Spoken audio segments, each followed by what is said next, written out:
The Trump administration is expanding its travel bans and restrictions to 20 new countries, doubling the number of nations affected by sweeping travel limits to 39.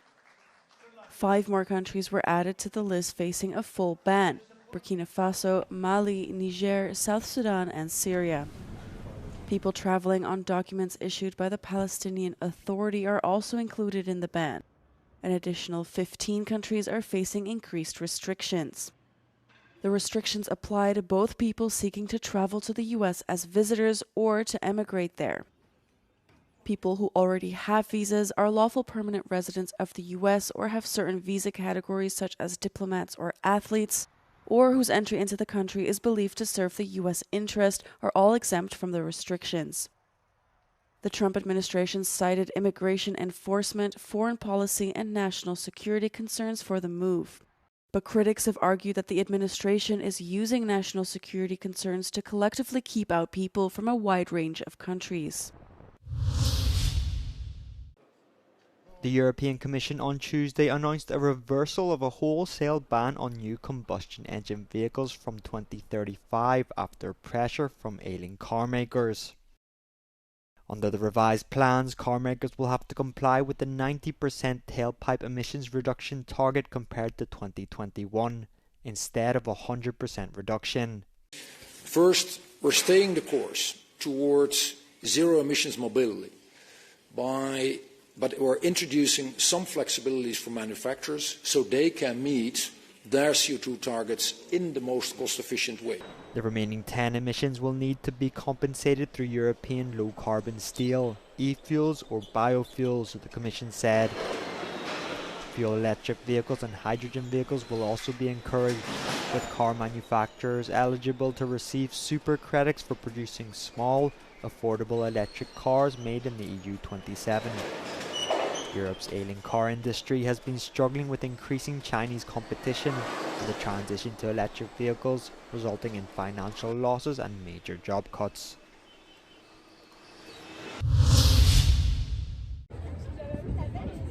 European lawmakers and EU governments are set to negotiate starting Wednesday on how far to go in protecting farmers under the Mercosur trade agreement. On Tuesday, MEPs backed a safeguard clause for the deal, a measure designed to strengthen monitoring of the EU market in case of a surge in imports from Latin America. The support for safeguards does not amount to approval of the agreement as a whole. The 27 member states are expected to vote on the full deal this week. A main point of contention is a reciprocity clause, meaning Mercosur products need to meet the same production standards as within the EU.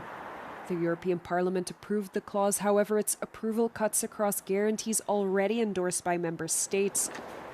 The Mercosur agreement has opened deep divisions in Europe. EU farmers argue that the deal could expose them to unfair competition from Latin American imports. Supporters of the deal, on the other hand, say it would unlock new markets vital for the EU economy.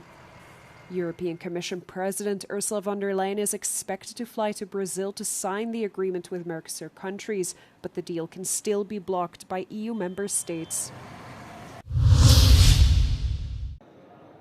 The European Consumer Organization is raising the alarm about hidden advertising practices of influencers on social media for fast fashion and unhealthy food. You might have spotted some of these practices on Instagram or TikTok.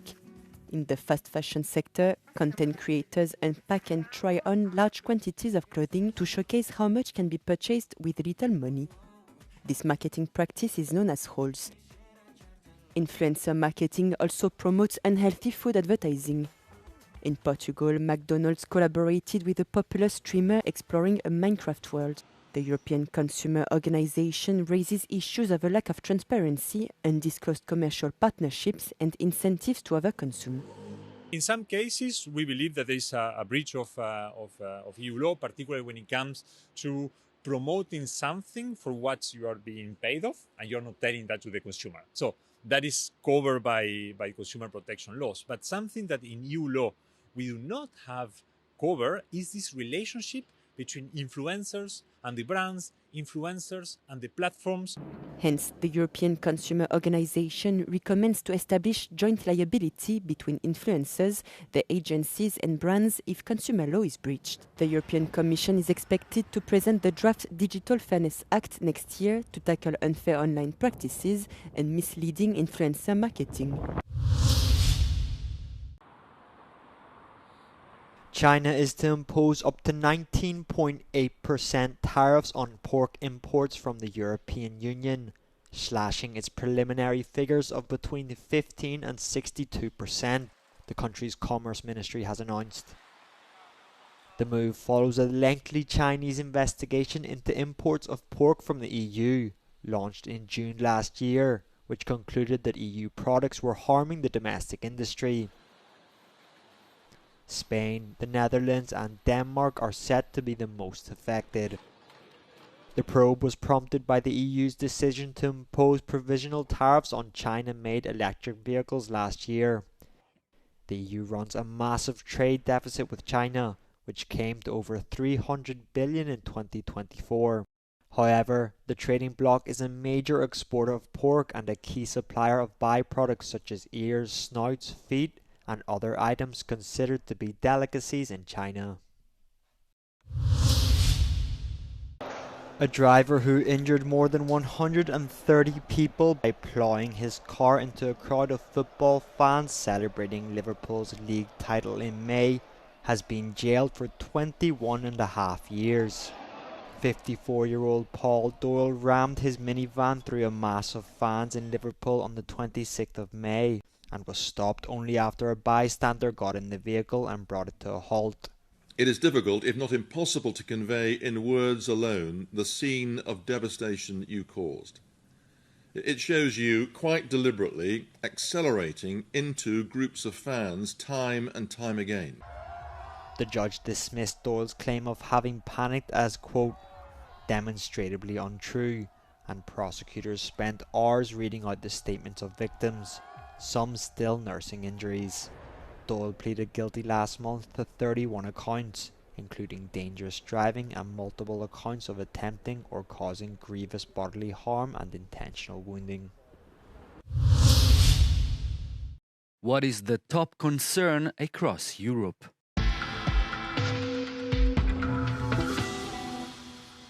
Crime, inflation and political instability have driven France's level of confidence to the bottom. A striking 92% of French people believe their country is heading off on the wrong track. A record for France, according to a periodical Ipsos poll on 30 countries, including 11 in Europe. The French are not alone. Widespread pessimism is also apparent in the Netherlands, Hungary, Germany, Italy, the United Kingdom and Sweden, meaning the vast majority believe their country is on the wrong path.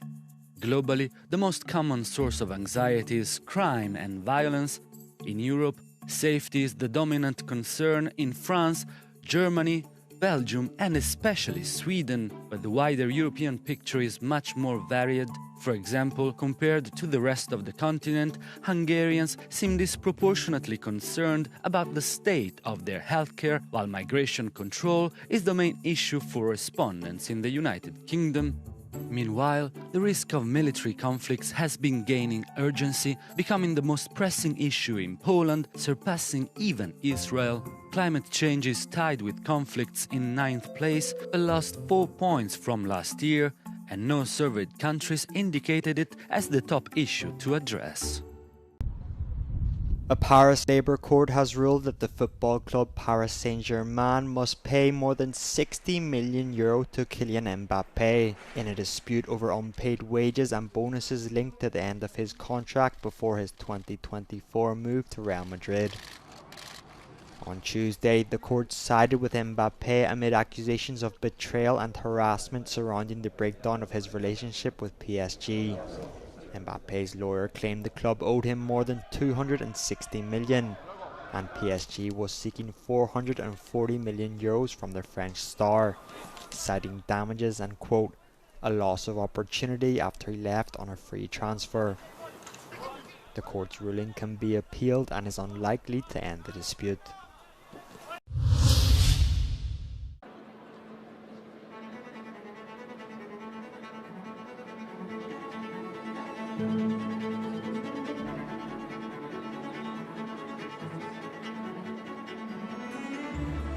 If you had to choose a timepiece which you would always put on again and again and again, that timeless watch, what would it be for you? Oh, that I can't answer. That's very difficult. Well, I'd absolutely take the RWC Portuguese Eternal Calendar that won last year, because that actually keeps going on forever. So that's the one, if you have one watch forever, that's the one you got to go for. Do you have a favourite? Of course. And how are you going to tell us? Surely not. My favorite remains probably the first Finissimo we crafted, the Tourbillon manual winding. That's right back in 2014, so 11 years ago. And this is a very simple watch. You hardly understand that it's a very, very complex watch. So it's pretty low-key. At the same time, it's very rewarding because you know you have really a treasure on the wrist. Maybe the 1518 from Patek Philippe, the one that sold for 17 million. The best watch for me that I have today is the Gerald Charles Remastered Jumping Hour.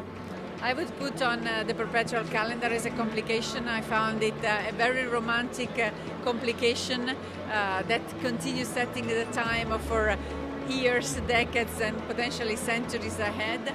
I believe it would be the Happy Sport Without that I any have, hesitation. that I have designed over like almost 30 years ago. That would be the PSG Andy Warhol with the Tiger Eye dial. To me, it's the watch that really stands out, yet tells an amazing story, not only in American art history, if you like, but also in Swiss watchmaking from one of the very finest peers here.